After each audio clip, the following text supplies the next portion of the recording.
Welcome to Penrose Learning, where we make understanding easy.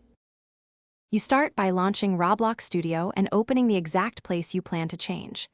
Make sure you back up the current version immediately, because once you publish changes, they overwrite the live place. Next, check that you have build or edit permissions for that place. If you do not, request access now. Once done, confirm the place version number and enable autosave off for manual control while you work to avoid accidental publishes. You now make the actual changes, modify parts, tweak scripts, and adjust values in Explorer and Properties.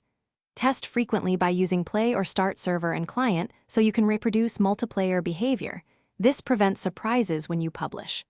Also update place settings such as access permissions, the game icon, and priority startup options because those affect player experience. Once satisfied with edits and tests, prepare a clear. You finish by publishing. Choose File, then publish to Roblox as pick the correct destination place and write concise release notes describing your changes.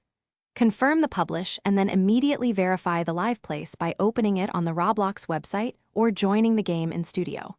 If you encounter issues, make sure to revert to your local backup or restore a previous version from version history. This is your fastest recovery path. Finally, communicate the update to any collaborators so they know what changed.